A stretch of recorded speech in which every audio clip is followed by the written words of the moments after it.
Hey everybody, this is Ben with UtahCafeRacer.com, and today we are experimenting with a homemade soda blaster.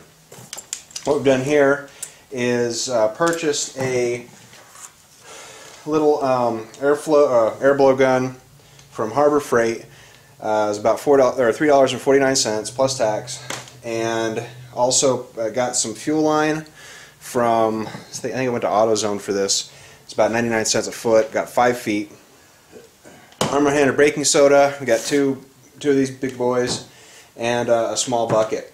And a couple of things that I've noticed on videos that I found on YouTube were people would first cut the part of the hose that goes into the bucket at an angle.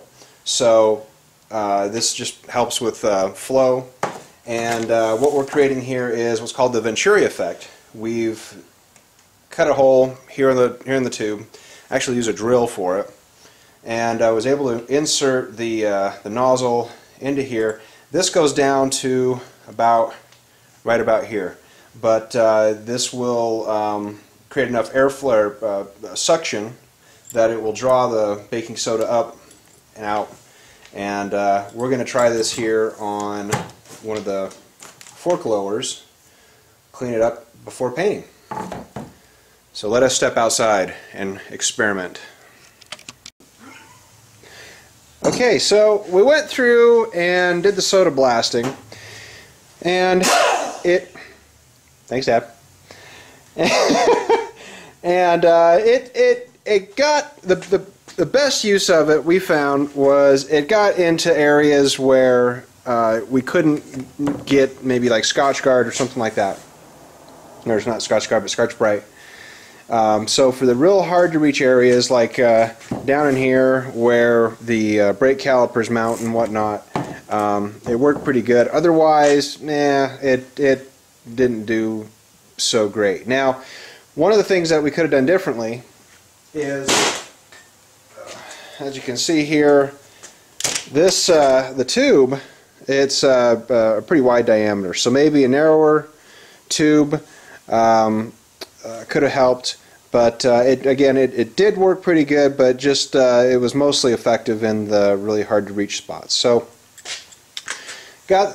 finished cleaning them up, and used a solvent to get all the puke and whatever else was on them, and then spray painted them a forged aluminum color. So I was going to go gunmetal gray. Forged aluminum is pretty much the same thing, so went with this. So next is going to just swab the tubes out here one more time and make sure we've got any baking soda where we don't want it, and then it's time to put the springs back in, and go time. It's go time. It's go time. Okay, so one other thing here before I get to putting stuff down in there, I want to make sure I swab it out. And this is mostly going to be for, I mean, these were pretty clean when I took them apart, but this is mostly going to be for any residue, any baking soda that we got down in there. We plugged both ends of the tube, but you never know. And so what we come up with is, my dad suggested taking a piece of, is this PVC? Plastic? Just plastic. Plastic rod. Solid plastic rod. And we split it right down the center here, as you can see, and then took a paper towel, shop towel, and slid it down through here, and we will use this as a swab. This is something that he's used, this is actually just like swabbing out a gun barrel. So anyway, we'll give it a shot and see how it works. Okay, we were successfully able to put in a new spring, and this is the finished product. I'm rather happy with it myself. Now, this right here is the old spring, and this one here is the new spring from Progressive. And as you can see, there's definitely a difference in length. So, according to their instructions, they include a spacer, and they say, okay, for the Yamaha XS750 SE, you cut this to 5.5 inches in length.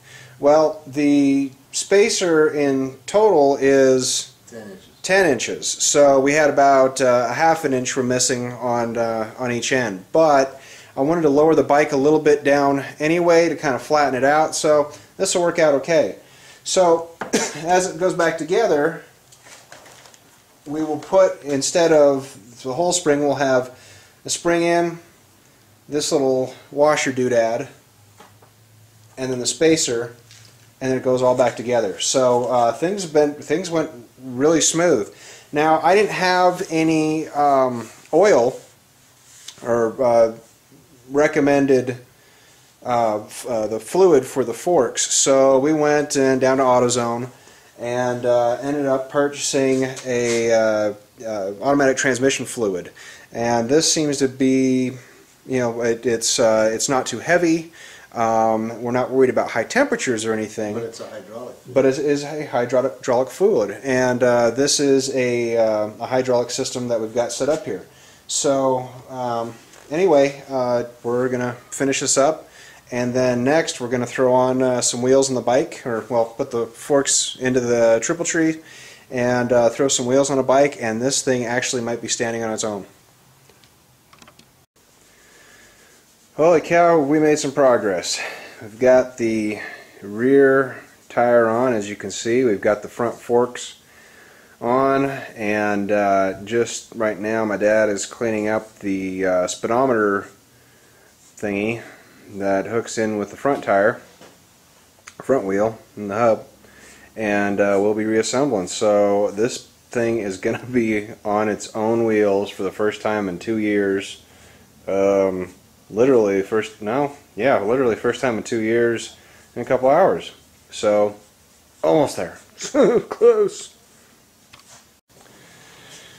Okay.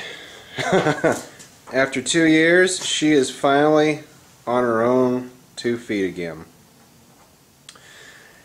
No, I am not going to keep those dead sexy handlebars.